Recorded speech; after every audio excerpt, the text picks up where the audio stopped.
झाला असेल किंवा वास्तूच्या ब्रह्मवास्तूमध्ये म्हणजे मधोमध काही जडत्व किंवा अन्य काही दोष असेल किंवा खूप सारे कट्स असतील तरी सुद्धा वास्तू संततीला त्रासदायक ठरते. या वास्तूबरोबरच मेडिकल ट्रीटमेंट पहिली, त्यानंतर वास्तू, त्यानंतर ज्योतिष, अशा पद्धतीने हा प्रश्न बघायला हरकत नाही.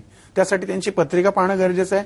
यासाठी ते मला मेलही करू शकतात आणि फोनवरती सुद्धा मी मार्गदर्शन करू शकेन, काही प्रॉब्लेम नाही. नक्कीच. तर आपण प्रेमावर चर्चा केली, विवाह बघितला. आता विवाह बंधनात अडकताना जे विधी असतात, विवाहाचे जे विधी असतात, त्याचा आणि वास्तुशास्त्राचा कसा एक संबंध येतो? मुळामध्ये वास्तुशास्त्राचा आणि विवाहाचा फार घनिष्ठ संबंध आहे. अच्छा. लग्न करतात, लग्नामध्ये आता तुम्ही ते व्हॅलेंटाईनला काय ते बांधतात, हाताला काहीतरी बांधतात, बॅज बांधतात. तसं पती पत्नीमध्ये 7 जन्माचं प्रेम नांदावं म्हणून एक लव्ह बँड बांधतात तुमच्या भाषेत, आताच्या पिढीचे. ते म्हणजे मंगळसूत्र. आता मंगळसूत्र पाहिलं ना तर आजकाल तर मुली घालतच नाहीत. तुझ्या लग्नानंतर तू घालायचं बरं का नाही, हाऊस म्हणून लोक म्हणजे मुली घालत नाहीत मंगळसूत्र. पण मंगळसूत्र कशाचं प्रतीक आहे तर मंगळसूत्र हे प्रतीक आहे पृथ्वीचं. त्या 2 वाट्या असतात, एक मुलाकडची एक मुलीकडची. त्या 2 वाट्या एकत्र केल्या तर त्याचा एक अख्खा गोळा तयार होतो, म्हणजेच ती पृथ्वी. त्याच्यावरती 2 पवळ्याचे मणी असतात. ते 2 पवळ्याचे मणी म्हणजे मंगळाचं प्रतीक. पवळं म्हणजे मंगळ. धरणीगर्भ संभूतम विद्युत कांती समप्रभम म्हणतात. धरणीचं प्रतीक म्हणून पवळं. म्हणजे त्या स्त्रीला सतत जमिनीवर आणि तिचा राग कमी करण्यासाठी पवळं. आणि त्याच्यावरती 3 काळे मणी, महालक्ष्मी, महासरस्वती आणि महाकाली. आणि त्या वाटीच्या खाली 5-5 मणी, काळे मणी असतात. ते 5 काळे मणी 5 दिशांचं आणि ह्या 5 दिशांचं म्हणजे 10 दिशांचं प्रतीक. अशी पृथ्वी तत्व शक्ती स्वरूप गळ्यात धारण करून घराचं संरक्षण करून घरामध्ये लक्ष्मीच्या स्वरूपात जायचं. आणि म्हणून त्या एका वाटीत हळदी भरली जाते, एका वाटीत कुंकू भरलं जातं. हे मांगल्याचं आणि प्रेमाचं प्रतीक आहे आणि 100% हे वास्तूचं प्रतीक आहे. ते पृथ्वीची माती भरण्याचं सुद्धा प्रतीक आहे एक प्रकार. आलं लक्षात? म्हणजेच काय तर पृथ्वी आणि वास्तू आणि विवाह या सगळ्या गोष्टीचा आणि प्रेम याचा घनिष्ठ संबंध आहे. नक्कीच. सुंदर. आपण पुढचा फोन घेऊया. मुंबईवरून प्रणिता आहेत सध्या आपल्यासोबत. बोला प्रणिता, तुमचा प्रश्न विचारा. हा, माझा प्रश्न असा आहे की आम्ही घर घेतलेलं आम्हाला लाभत नाहीये. कशावरून लाभत नाही? काही कारण लाभत नाही म्हणजे काय होतं नक्की? म्हणजे काय कर्ज कुठे नोकरीचा प्रॉब्लेम येतो. कुठल्या दिशेला तोंड असलेलं घर आहे आता तुमचं? पूर्वेला आहे. बर. कुठल्या कोपरा कट वगैरे आहे का घराचा?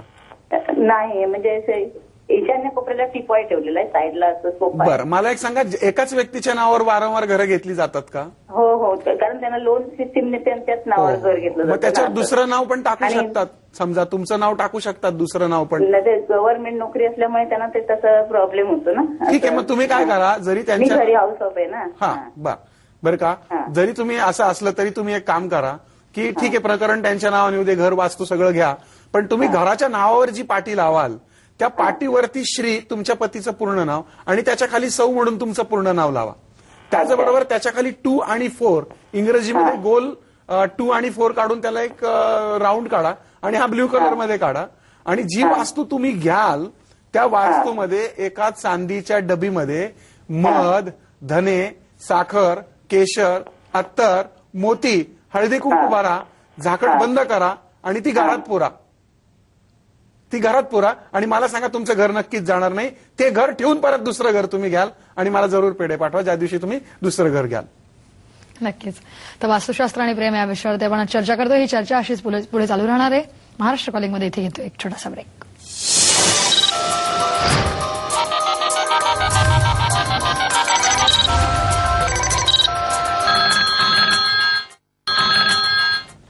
ब्रेकनंतर महाराष्ट्र कॉलिंगमध्ये तुमचं सगळ्यांचं पुन्हा एकदा स्वागत. वास्तुशास्त्र आणि प्रेम या विषयावरती आपण चर्चा करतोय. सर, आपण विवाहापर्यंत आलो, विवाहाचे विधीही बघितले. आपण जर का आता बघितलं की अगदी प्रेमविवाह सुद्धा असतात, अगदी एकमेकांवर जीवापाड प्रेम करणारे कपल असतात आणि त्याच्यानंतर लग्नानंतर असे प्रॉब्लेम होतात की एकमेकांचं तोंडही बघत नाहीत, इथपर्यंत या विकोपाला वाद त्यांचे जातात. तर मग अशा वेळेला वास्तुशास्त्रीय रचना या सगळ्या गोष्टींबाबत किती कारणीभूत ठरू शकते? 100% तुला सांगतो. मी जे मगाशी एक उल्लेख केला की आम्ही हजारो वास्तू बघितल्यात, त्या प्रत्येक वास्तूमधून प्रत्येक ठिकाणचे वेगवेगळे प्रॉब्लेम्स बघितलेत. त्यातनं काही सिमिलर वास्तू असतील तर सिमिलर प्रॉब्लेम्स पाहिलेत. ज्या वेळेस आश्चर्यकारक, तुला पुण्याजवळचं एक उदाहरण सांगतो की जवळजवळ 70च्या आसपास काका आणि 65च्या आसपास त्या काकू आयुष्यभर संसार केलाय आणि शेवटी घटस्फोट आता त्यांनी घेतलाय. माझ्या समोर उदाहरण मी दाखवून देईन. आयुष्यभर संसार केल्यानंतर शेवटी अगदी मरताना का बरं घटस्फोट घेतला, मग नवीन घरात गेल्यानंतरच असं का झालं. जर नीट शोधलं की भरपूर कटकटी होतात. ज्याचा चेहरा पूर्वी आमचे कवी मित्र आहेत ते चंद्रकांत वानखेडे, तो चंद्र ही भुकेला ती चांदणी उपाशी वगैरे असं काही काही एकमेकांना आणा भाका हाकणारे मंडळी आणि एकदमच नंतर एकमेकांचे वैरी होतात, एकमेकांचं तोंड बघत नाही. का बरं असं होतं. नीट बघितलं तर लक्षात येतं की आग्नेय कोपऱ्यामध्ये शयन कक्षा आहे. आग्नेय कोपऱ्यामध्ये जी लोक शयन करतात पती पत्नी, त्यांची डोकी कायम गरम राहतात, ते कायम चिडचिड करतात, ते एकमेकांच्या जीवावर उठतात आणि सारखे भांडणं आणि चिडचिड करतात. म्हणून आग्नेय कोपऱ्यामध्ये आग्नेय कोपरा बॅलन्स करणं गरजेचं आणि त्यासाठी फार खर्च करायची काही गरज नाही. तांब्याचा एखादा पिरामिड लावू शकता किंवा मगाशी सांगितलं पण खडे मीठ कोळसा तांब्याचे तुकडे लोखंडाचे तुकडे त्या ठिकाणी पुरू शकता, लाल रंगाचा बल्ब लावू शकता, बऱ्याच गोष्टी आहेत. तुला एक उदाहरण सांगतो ते कसं परिणाम करतं. तू सारखे खोचक प्रश्न विचारतो, तुझा कसं सांगतो काय विचारणं. एखादं लोहचुंबक ठेवलं, आजूबाजूला आपण लोखंडाचा किस पसरला सगळा बारीक बारीक तुकडे, दुसऱ्या दिवशी येऊन बघ काय होईल. सगळा लोखंडाचा तो जो काही चुरा असेल तो त्या लोहचुंबकाला चिकटेल. का बरं चिकटेल. लोखंडात काय गंमत आहे, अट्रॅक्शनची पॉवर. पण जर लोखंड नसेल तर तो पसरलेला राहील. तद्वत वातावरणातल्या ज्या एनर्जीज असतात जोपर्यंत ती वस्तू तिथे लावत नाही तोपर्यंत तिथे त्या कॉन्सन्ट्रेट होत नाही आणि मग त्या काय होतात माणसांमध्ये शिरतात आणि मग माणसं वाढतात आणि म्हणून या सगळ्या कटकटी होतात. अच्छा, नक्कीच. आपण पुढचा फोन घेऊया. सुजाता आहेत आपल्यासोबत पुण्यावरनं. बोला सुजाता, तुमचा प्रश्न विचारा. हॅलो. हा बोला. मी सुजाता बोलते. बोला. आम्ही आताच नवीन एक घर घेतलंय आणि त्याचे दोन्ही आमचे बेडरूम पूर्वेला आहेत आणि मुलासाठी जी आम्ही बेडरूम आता निश्चित केली म्हणजे त्याला दिली ती ईशान्य कोपऱ्यात आहे. त्याचं अजून लग्न व्हायचंय आता ठरलंय म्हणजे, तर ते पूर्वेला वाईट असतं असं कळलं तर त्यासाठी काय उपाय करता येईल आणि मी टीव्ही मोठा करू शकते का म्हणजे का फोनवर तुम्ही मला सांगाल. हो सांगतो ना मी तुम्हाला. त्यांच्या मुलाचा विवाह ठरलाय आणि ईशान्य बाजूला त्यांच्या मुलाची बेडरूम आहे. आई वडील जोपर्यंत हयात असतात तोपर्यंत ते मूल बाळच असतं ना. समजा मी अगदी 60 वर्ष झालो आणि माझे वडील जर 90-95 असतील तर मी त्यांच्या दृष्टीने बाळ आहे. मग त्यासाठी ताई सुजाता ताई तुमच्या मुलाला विवाहानंतर ईशान्य कोपऱ्यात चालेल पण ईशान्येच्या नैऋत्याला बेट टाकणं जास्ती गरजेचं आहे. साधारण एक लक्षात घ्या की 3-4-5 महिन्यामध्ये जर त्या दोघा पती पत्नींच्या कामभावनेवरती परिणाम होऊन दोघांमधलं अट्रॅक्शन जर कमी होत असेल किंवा काही ना काही कामानिमित्त दोघं एकमेकांपासून लांब राहतात असं जरा जरी अंदाज तुम्हाला आला तर मात्र तुम्हाला ते बेडरूम चेंज करावं लागेल आणि मग ते नैऋत्य कोपऱ्यात घ्यावं लागेल. पण जोपर्यंत आई वडील असतात तोपर्यंत ईशान्येचं बेडरूम हे त्या बाळासाठी चालू शकेल पण त्याच्या नैऋत्येला बेड टाकणं दक्षिणेला डोकं करून चालेल. त्याशिवाय ईशान्य कोपऱ्यामध्ये एक राधाकृष्णाचा फोटो जरूर लावावा आणि बासऱ्या त्या दोन बासऱ्या एकीची फुंकण्याची बाजू एकीकडं दुसरीची दुसरीकडे अशा विरुद्ध दिशेला पहा बरं का. तिथं एकी करायची पण तिथे विरुद्ध दिशेच्या बासऱ्या हिरव्या रंगाच्या सॅटिनमध्ये तिथे कुठेही त्या रूम मध्ये टांगून ठेवा. याच्यामुळे तो दोष बऱ्यापैकी कमी होईल, त्याचा अनुभव चांगला येईल. आणि जरी तसं व्हायलाच लागलं पती पत्नींमध्ये मतभेद त्या दोघांच्या जरा जरी कुणकुण लागली तरी त्यांना नैऋत्याला शिफ्ट करा तुम्ही. नक्की. आपण विवाहापर्यंत आलोय. विवाहानंतर जर का एक्स्ट्रा मॅरिटल अफेअर्स होत असेल तर त्याचा काही वास्तुशास्त्राशी संबंध येतो का.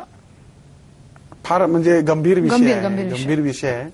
नेहमी अनेक उदाहरणं पाहतो डोकं विषण्ण होतं की 2 पोरांची आई आहे आणि अरे प्रेम करते आणि याला कारण तुमचे असले व्हॅलेंटाईन डे वगैरे काहीतरी बरं का. म्हणजे माझा विरोध नाही या गोष्टीला पण काय सत्सद विवेक बुद्धी गहाण ठेवतात काही काही स्त्रिया काही काही पुरुष पण घरामध्ये सोन्यासारखी मुलं असून सुद्धा बाहेर भानगडी करतात. म्हणजे स्त्रीनेच काय पुरुषाने सुद्धा या भानगडी केल्या नाही पाहिजेत. जो पती पत्नींमध्ये जर एकोपा आणि प्रेम असेल तर त्या घरामध्ये लक्ष्मी तर नांदतेच नांदते पण चिरकाल सौख्य लाभून परमेश्वराचा आशीर्वाद सतत त्या घराला असतो. त्यामुळं हे एक्स्ट्रा मॅरिटल जे काही अफेअर्स वगैरे आजकाल फार बघायला मिळतं बरं का. आमच्या वेळेस काय असं फारसं नव्हतं पण याला कारणीभूत आहे ना. म्हणजे एक तर सगळ्यात पहिली गोष्ट म्हणजे सगळ्या दर्शकांना माझी हात जोडून विनंती आहे महिला भगिनींना जे कार्यक्रम बघतायत आणि ज्यांचं बेडरूम वायवेल आहे नाही तर तो बिचारा चांगला असला तरी त्याच्या मागे टुमणं लावाल तुम्ही काहीतरी. म्हणून सगळ्यात पहिल्यांदा हे डोक्यात घ्या की हा कार्यक्रम जो आहे हा माहितीपूर्ण आहे. हा मनावर घेऊन लगेच तुम्ही त्याच्यावरती लगेच अनुभव घ्या आणि मग त्याच्यावरती निर्णय घ्या. शांत डोक्याने विचार करून पहा तसं होत असेल तरच मागं लागा. नाही तर मी आज म्हटलो वायव्य कोपऱ्यामध्ये बेडरूम असेल तर पती पत्नींच्या जीवनात दुसरा व्यक्ती येतो की झालं मग संध्याकाळी आल्यावरती नवऱ्याचे SMS चेक कर आणि रोज दांडकं घेऊन उभा राहून रोज त्याची परेड घ्यायची. हे तसं काही करू नका. तर हे फक्त समजून घ्या. ज्यावेळेस आम्ही 1000-2000 वास्तू बघितल्या त्याच्यामध्ये जर पती पत्नीच्या जीवनात असं जर का कोणी तिराईत आलंय तर त्यामागे एकच पाहण्यात आलंय वायव्य कोपऱ्याचं बेडरूम. आणि बऱ्याच लोकांना एक वाईट सवय असते की भरपूर आरसे लावायचे बेडरूम मध्ये. ज्या बेडरूम मध्ये खूप आरसे असतात आणि ज्या बेडरूम मध्ये आरशात प्रतिबिंब पडतं झोपल्यानंतर अशा वास्तू सुद्धा पती पत्नींच्या जीवनामध्ये तिराईत व्यक्ती म्हणतात. आणि वास्तू बरोबरच आपली मनं आणि डोकी पण जागेवर ठेवणं गरजेचं आहे. नक्कीच. तसं तुम्ही इथे आलात आज आणि वास्तुशास्त्र आणि प्रेम दोन्ही महत्वाच्या विषयांवरती एवढं छान माहिती दिलीत प्रेक्षकांना, त्याबद्दल तुमचे आणि आपण आता भेटणार आहोत रेग्युलर महिन्याच्या 3ऱ्या आणि पहिल्या मंगळवारी वर्षभर भेटणार आहोत. त्यामुळे त्यांचे प्रश्न असतील आपण नियमित घेऊयात. नक्कीच नक्कीच. तर आपण वास्तुशास्त्र आणि प्रेम या विषयावरती आज चर्चा केलेली आहे. सरांचा जो नंबर आहे किंवा ईमेल आयडी आम्ही तुम्हाला देतोच आहोत. तुमचे काही प्रश्न असतील तर तुम्ही सरांना थेट संपर्क करू शकता. या विषयासह आज महाराष्ट्र कॉलिंगमध्ये इथेच थांबतोय. पुन्हा भेटणार होते एका नवीन विषयासह. तोपर्यंत नमस्कार.